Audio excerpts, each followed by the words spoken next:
All right. Mhm. So my quality is probably terrible, but I'm gonna rank every song on Connor Super Goofy's Theodore Dog Weeby, which he released back in March.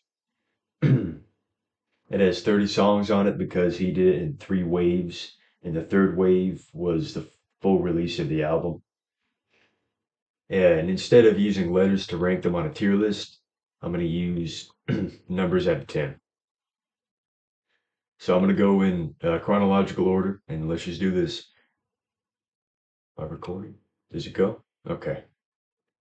I'm recording. That's good. Burned. Connor pointed out to me that this song has mixing issues, and he's right. So, at a certain point, I do a list where I check this thing called stats for Spotify, and it shows me the top or it shows me the top songs that I've listened to over a 4 week period.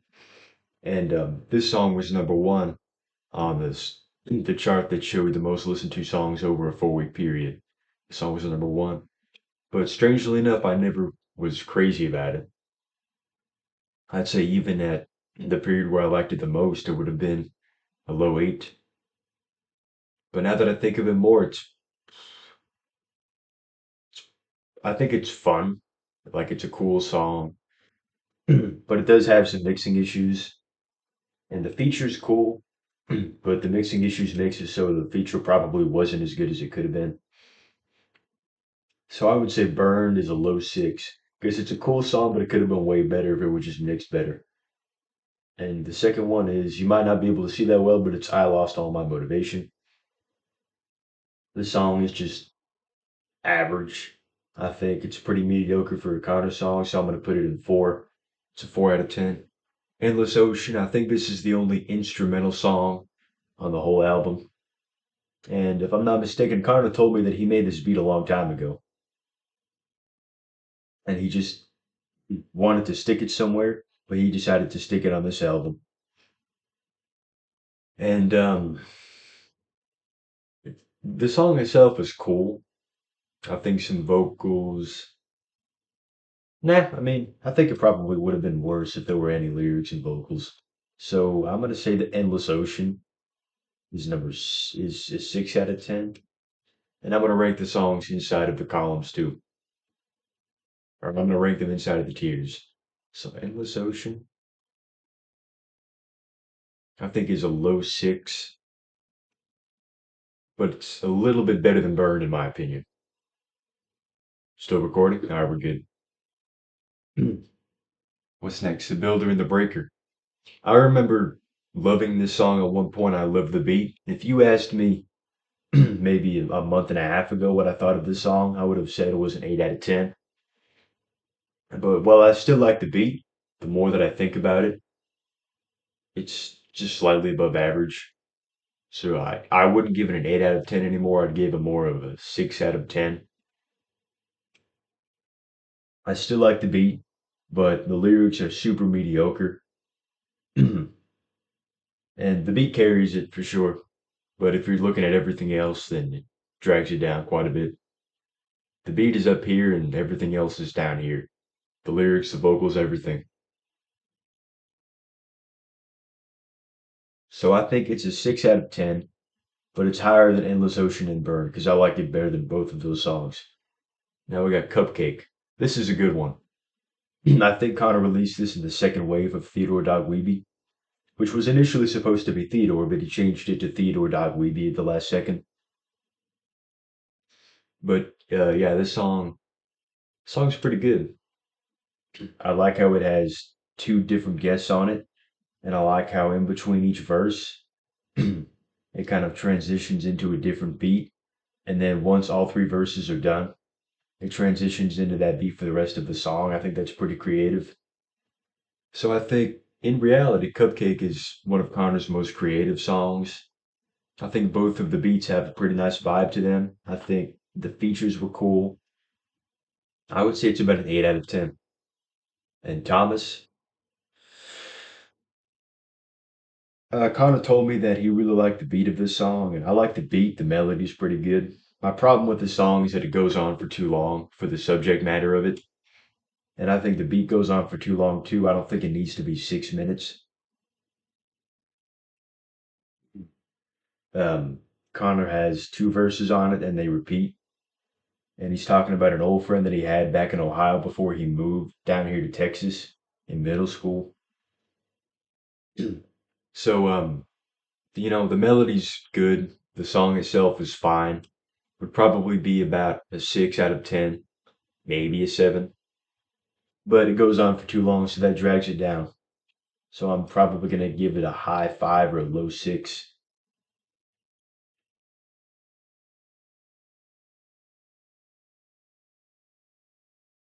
I'm gonna give it a low 6 because the beat is good, even though it drags on for too long. The beat is good. Antisocial. This is a really catchy song. This might be the catchiest song on the whole album, potentially. Although Connor doesn't like the way he wrote this song, he told me. And this song is thrown off me a little bit. I probably would have given it an 8 not too long ago. Now I think it's a high 7. No, I think it's a mid to low 7 because the lyrics of the song are kind of weird. I like the beat a lot. I think it's a really good beat, one of the best beats in the whole album. And the vocal performance is good, the beat is good. The lyrics are just weird, so that drags it down to a low 7. But I think it's better than all these songs by a little bit. So it's a low 7. Pumpkin Mold, this one's not that good. It's like a 4 out of 10, maybe a low 4.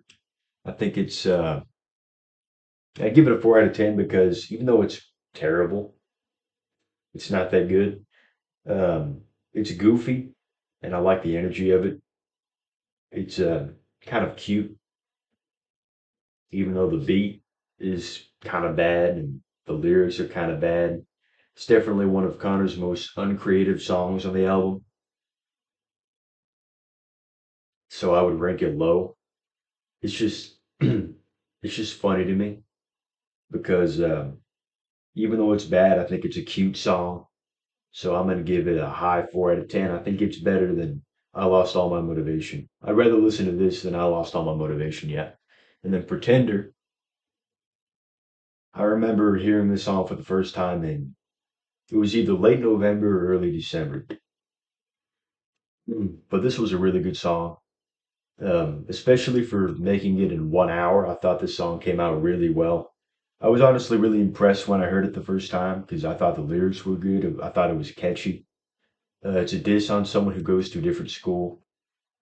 So I think the song itself is about a low 8 out of 10 because the beat's good, the lyrics are good, the vocal performance is good. But the fact that he made it in 1 hour just makes it even more impressive. So I might even give it a 9, 9 out of 10. It's either a high 8 or a low 9. It's better than Cupcake.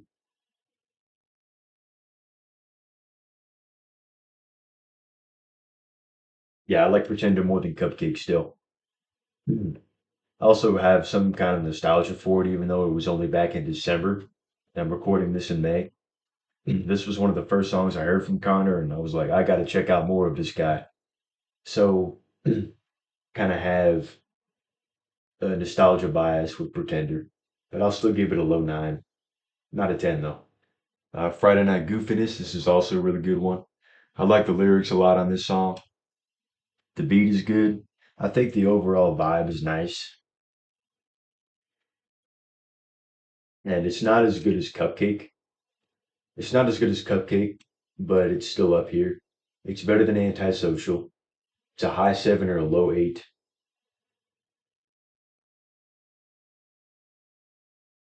Yeah, I like the vibe of the song quite a bit. The beat's nice, the melody's nice. The lyrics are some of Connor's best, in my opinion. Maybe his best songwriting on the whole album, but it's a good song. It's a low 8.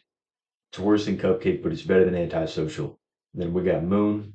Now this one grew on me. I think I would have given this a low 6 or a high 5 not too long ago. But now I think I would rank it as a high 7 or a low 8. Kind of in the same group as Friday Night Goofiness.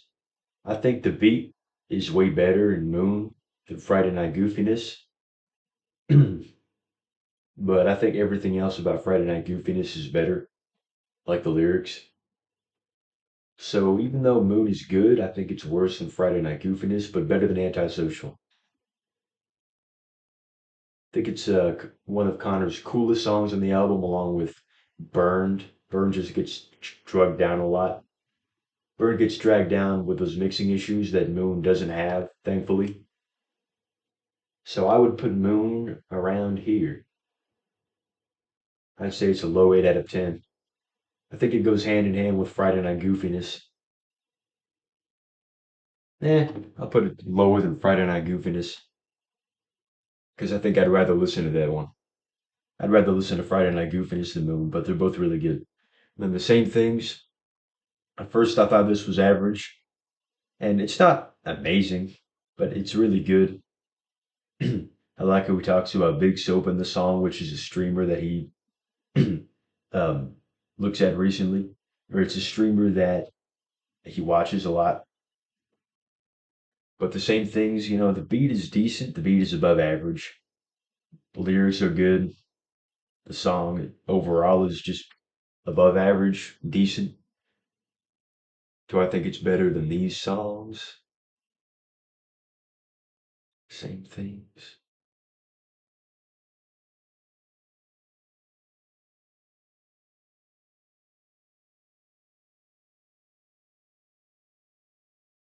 Yeah, I think I'd rather listen to the same things than these songs. I think it's pretty much right there with the Builder and the Breaker, but it's a high 6 out of 10. It's just an above average song overall. And then the following, I think this is perfectly average. It's just an okay song. The lyrics are fine, the beat is fine, the melody's fine, the vocals are fine. It's just 5 out of 10. There's not much to say about it. Poisonous Potato. This song grew on me a lot. I think it's one of the best songs in the whole album. It's not a 10, but it's an 8 along with these. I think the Miss Killian feature is great. The beat is great. I think it kind of does what Pumpkin Mold tries to do, just 10 times better.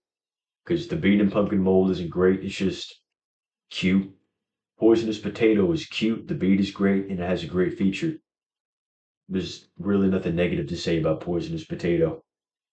And I probably would have put it at a 6 out of 10 before, but it's really good. I might even give it a 9. Who knows? It's a high 8 or a low 9.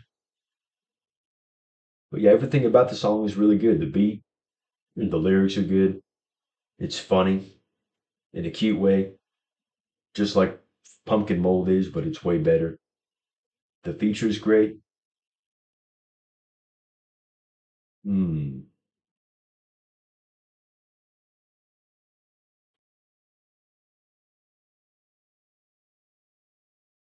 It might even be better than Pretender. It might be better than Pretender. I'm struggling on where to rank this, but it might be better than Pretender. Maybe. I'll just leave it there. It's a high 8. But everything about the song is great. It does what Pumpkin Mold tries to do 10 times better. It's funny in a cute way, just like Pumpkin Mold is, but unlike Pumpkin Mold, the beat is great. It has a great feature. It's just good. And then it goes up. This was one of my favorites when I initially heard it. It's sort of grown off me a little bit. It's just a good song. It's a low 7. Goofy Boys 2. I think the part where it goes, "We're goofy. Yeah, yeah, we're goofy. Yeah, yeah." That stays pretty true to the original. So this song, but he clapped to make the beat for the original Goofy Boys, whereas this has a beat using a digital audio workstation. And I think it stays pretty true to the original.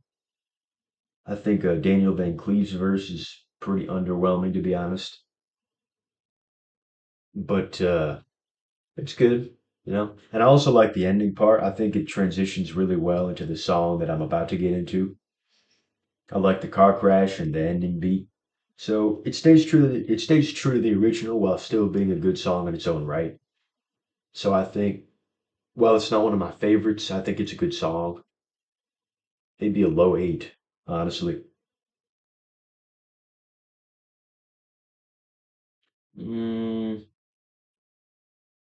Nah, it's I7. And then Mansions is the song that I'm getting into. This is one of Connor's biggest hits, period. Probably his biggest hit on the whole album. Actually, no, it's definitely his biggest hit on the whole album. And the beat is okay. Like, it's full of bass. The beat itself isn't very creative, but I just have an emotional connection with the song to an extent because it was the very first song I ever heard from Connor back in November or early December. And it was made based off the fact that on October 2nd, in English class, which is the class that I have with Connor, a classmate, I won't say his name, but a classmate pissed him off pretty badly. So Connor made a diss track on him, and it was called Mansions. And everyone started going crazy around it, or everyone in the classroom started going crazy about it. Uh, People liked Mansions a lot. It was just a good song overall. The beat is decent. The lyrics are okay. I feel like the song itself is just okay, but I have an emotional bias with it just because it was the first song I discovered from Connor and the fact that everyone in English class was going crazy about it right when it released. So I'm going to give Mansions a low 7, even though it should probably be a low 6. And Sipping with the Enemy, this one's pretty bad. Uh, Probably the worst off the album, to be honest. But this stretch of the album from here through the next few songs is honestly the worst stretch of the album. This song and the next four possibly aren't very good. They're just not great. And Sipping with the Enemy definitely is a good representation of that because the beat is pretty bad. I think the SpongeBob sound effect is pretty obnoxious. Although Connor himself did say that he made the beat a while ago, and I guess he just needed to stick it somewhere, so he stuck it on this album. So yeah, the song is it's about a 3 out of 10. The song is a 3 out of 10 because the beat is pretty bad. The lyrics are fine, I guess, but the beat really takes away from it because it's just a messy song. So it's three. And then Over and Over. This one's strange because I had a period where I would have put this at a 4, then up at a 7, then down at a 4. But I think this is just the worst Mansions, to be honest. It's not one of Connor's most creative songs at all on the album. I think it's probably better than Pumpkin Mold, and I lost all my motivation. So I'm going to put it at a high 4. Maybe it's a low 5. I'd say it's a little bit below average.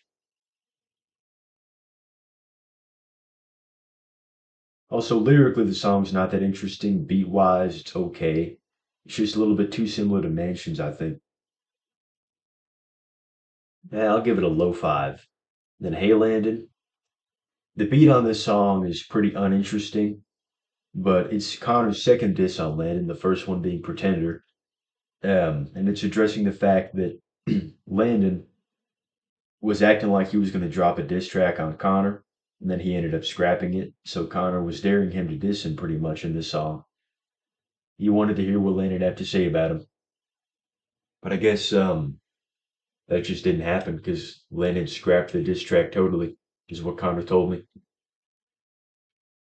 But the song itself, the lyrics are good. The lyrics carry it actually. The beat is uninteresting. I think it's a low 6. It's not one of the best songs on the album. I think it's right there with Byrne and Thomas. So I'll put it there. Super goofball. Song is goofy. The beat is cool. Um, Everything about it is just sort of unserious, but not in a bad way. It's just a cute song. So I don't really know where to put it as a result of that. Um, I think I'd rather listen to Thomas and Hey Landon and Burn than this. So I'm going to put it around here. No, it's a low 6. It's a low 6. And then just for the lyrical value alone, I'll probably put Hey Landon up here. And now we got Party in This Baker's Room, which is hard to rank because it's more of an interlude than anything. The song's really just an interlude. It's really not anything else. So I'll put it at a 5. I guess it's interesting for what it is, but it's hard to rank because it's an interlude. And then Evil Caden. The beat on this one's really good. I didn't always really care for it, but I've come around to it recently. And the beat is really haunting. I like it a lot. And Connor even remade this song in his album SCATHE, which I'm about to rank after this.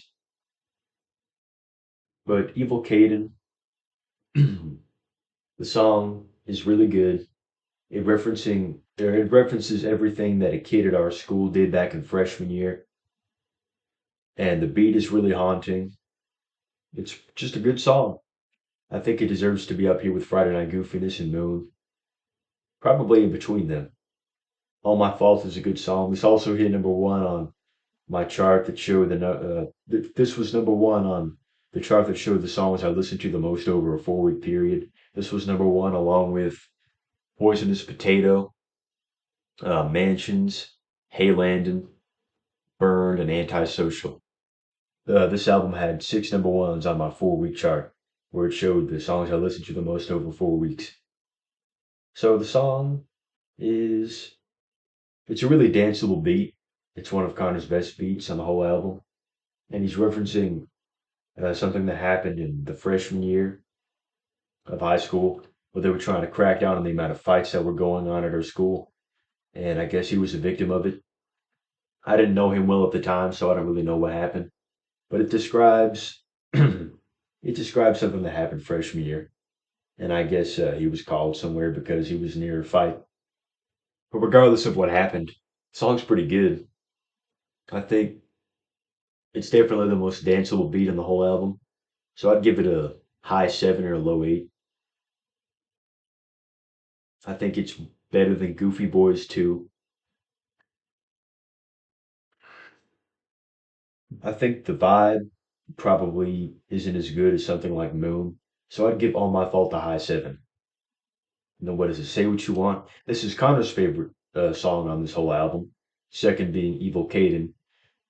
But Say What You Want is not just Connor's favorite song on this whole album. It's one of his favorite songs on his whole discography. And it's a good song. I can see why it's one of his favorites. It's one of my favorites on the album. But it's not number one. I think the chorus is pretty good. The overall message of the song is cool. It's just a cool song. I think it kind of goes in the same vein as Moon, but it might even be better. Yeah, it's better than Moon. Matter of fact, I might even move Moon down to a high seven. Yeah, I like that more. I like Moon being down at a high seven, and All My Fault is probably better. I think I'd rather listen to All My Fault than Moon, but they're pretty equal. But Say What You Want is a low eight. It's a good song. And Trolls, I feel like Connor's made songs like Trolls a lot before, and he's done a lot of songs better than Trolls. But the song itself, it's good. It's a decent song. It's just kind of typical from what you would expect from Connor. It's a typical Connor song, more or less. So it would be at around a low six. I think I'd rather listen to it than Super Goofball. Probably. Yeah, I would. And then we got three songs left. What's Love For? Now, this song is interesting. This is where Connor samples his 10-year-old self. And I think the idea of the song is really interesting, but the execution of it was kind of bad. I didn't like the execution of it much. I think the song itself isn't that great. It's an interesting song, but Connor could have done more with it. So I would give it a high four. I think it's sort of like pumpkin mold. Yeah, I like it. I like that actually. I think what's Love For is sort of like pumpkin mold in the sense that they're both somewhat interesting. They're just not executed very well as songs, so they're both high fours. Then we got the Economics rap song. The title is longer than this. I was just too lazy to put the whole title in this. So the Economics rap song, it's a good song. I think it has a cool beat. There's not much I have to say about it. I think it's just a good song. I think it's around the vein as It Goes Up, so I'm gonna put it there. And here we got the closing song, Sitting by the Window, 6 a.m. A Thank You Letter. This is definitely the most conceptual song on the whole album.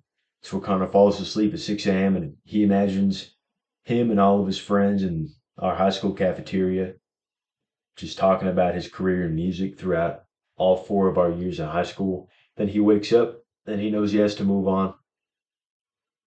So I think the idea of the song is similar to What's Love For, but the execution of this idea is way better than that song. The beat is good. The beat switch is interesting. I don't think the song needed to be 4 minutes. I think it could have just added 2.5 or three, but that's just a minor nitpick. The song is good. It's just a good song. It's the most conceptual song on the album, so I think it deserves to be up here. I think I would put it between Poisonous Potato and Cupcake. I think it deserves to be top three. So there are no 10 out of 10s on the album, and the lowest is a 3, Sipping with the Enemy. I think I'm pretty satisfied with my ranking.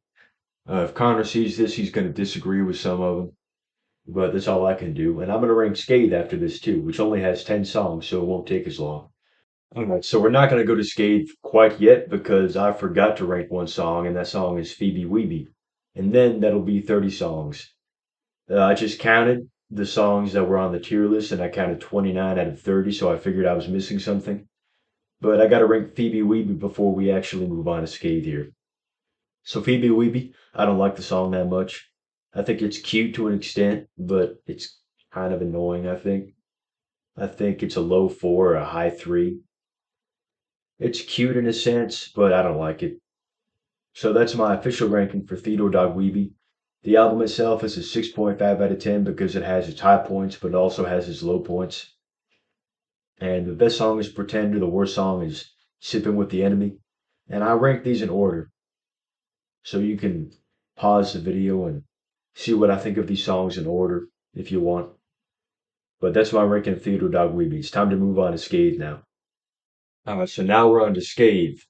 This is, matter of fact, this is the fourth time that I've had to record my starter ranking Scathe just because of some problems. But they're all my own fault. But I will say before I rank any of the songs that Scathe as an album is way more consistent than Theodore Dog Weeby. And I would probably give it a higher score overall than Theodore Dog Weeby. Although, to be fair, it's a lot easier to be consistent with 10 songs than it is to be with 30 songs. But regardless, it is way more consistent.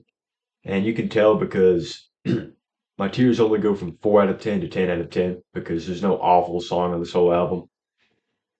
But let's just get into it. I might lose my mind. The bass is cool on this song. It's just a decent song overall. It's probably a high 6, low 7. I don't remember it that well, to be honest. But it's a good song. I like the bass. And yeah, it's good. Favoritism, I'd say is a low 9 out of 10. Um, Connor told me that he kind of thinks of the song as the squabble up of Scathe. And he kind of took some influence from Tommy Richmond, with his song Million Dollar Baby. Although it might not have been that song specifically because Million Dollar Baby was a lot more bouncy than this song. But I like the beat on this song a lot. It's a really good beat. The lyrics are good. They fit the song pretty well. The backup vocals are probably the best part of the song. Maybe you wanted a money band. I think the backup vocals carry the song, to be honest, but the rest of the song is really good too. So I'd rate the song a 9 out of 10 because everything about it is just really good. The beat, the vocals, the lyrics, it's just great.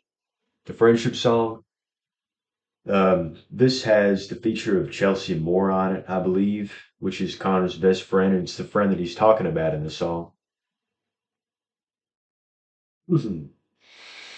But this song, it's pretty good. I like the piano a lot on this song for some reason, and the lyrics are pretty good. I think the beat is on par with Favoritism. It creates a vibe really well, but everything else is slightly worse than Favoritism. So, whereas Favoritism is a low 9, I'd say the Friendship song is a high 8. And then You can't see this at all, but I promise y'all this is holding on to something good because this is in chronological order. But holding on to something good, I don't care for it that much. I do know that Connor made this beat, or he made some parts of the beat at least, in the car when he was coming back from his trip to Universal Orlando, where he did golf. But yeah, this song's pretty good. I mean, I don't love it, but I don't hate it either. The beat is cool. The audio is kind of weird, although he might have recorded it in a different place than he normally records his audio. So I can kind of give him a pass on that. But yeah, it's a cool song. It's a low seven, I think. I might lose my mind. I think it's probably better than I might lose my mind, actually. So even though they're both low sevens, um, I might lose my mind is worse than holding on to something good. I think holding on to something good is better. Now, I beg for you. When I first heard this song, I thought it was the worst on the album, but thinking back, the auto tune on this song is pretty interesting. I like it. And I think it's probably better than I might lose my mind, although they're kind of in the same category. I think it's not as good as holding on to something good, but it's still about a 7 out of 10. All three of these songs are 7 out of 10s, but the low sevens out of 10. So Beg For You is, yeah, Beg For You is probably better than I Might Lose My Mind because it grew on me. And I think if you asked me before, it'd be a high five or low six. But the auto tune carries the song pretty well. And then here we got Rivers, which is an interesting one because the beat is definitely the best beat on the whole album.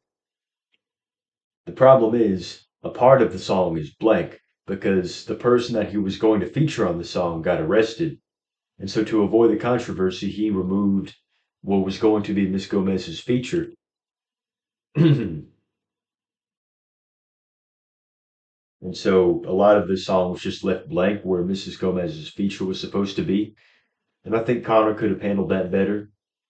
But the beat on the song is just too good to ignore, man. Matter of fact, if this song had a whole, if this song's or if this song was full with lyrics like it should have been, if a part of the song wasn't just left empty, I guess is what I'm trying to say. If a part of the song wasn't left empty, this would literally be a 10 out of 10. It would be the best song in the whole album. But instead, it's a high 8 or low 9. I think it's better than the friendship song, and I think it's slightly worse than favoritism, so it's a high 8.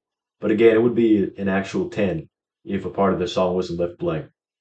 Vampire song, the song is pretty mid. It's kind of what you would expect from Connor. It's just a standard five, not much to say about it. It's kind of cute, but that's it. Evil Caden Part 2. This has two features on it, I think. Anna Thornton and Lincoln Parsons. I don't know Anna Thornton, but I know Lincoln Parsons is a graduating senior just like me and Connor. But Evil Caden Part 2, I think it's a pretty good sequel to Evil Caden on Theodore Wibi, which was one of the best songs on that album. And Evil Caden Part 2 is one of the best on this album. I think the beat is cool. The beat is probably just as good as Evil Caden's haunting beat. And the features could have been better. Features were okay. The features kind of drag it down, but everything else about it kind of plants it in the 8 out of 10 category. So I'm going to put it there. I think it's slightly better than the Friendship song. If I Was You, again, it kind of goes in the same category as the Vampire song. It probably is a low 5. It's kind of what you'd expect from Connor. Kind of reminds me of Trolls for some reason. And then Wizards, they're not really similar at all, but they remind me of each other. But yeah, If I Was You, it's a low 5. It's slightly below average. And the Wizards, I'd say is a 6. It's kind of cute, like a lot of Connor songs, but the beat is interesting, but I feel like there was some wasted potential with this song. Like I was hearing it for the first time and I thought that it could have been better. But yeah, that's my ranking. The best song on this album is Favoritism, and the worst song is If I Was You. But every song is at least a 5 out of 10. So every song is decent. But that's all I have. I just ranked Theodore, Wibi, and Scathe. And there's no 10 out of 10s on either album, in my opinion. But there are some really good songs, and there's not that many bad ones. But that's about it. See ya.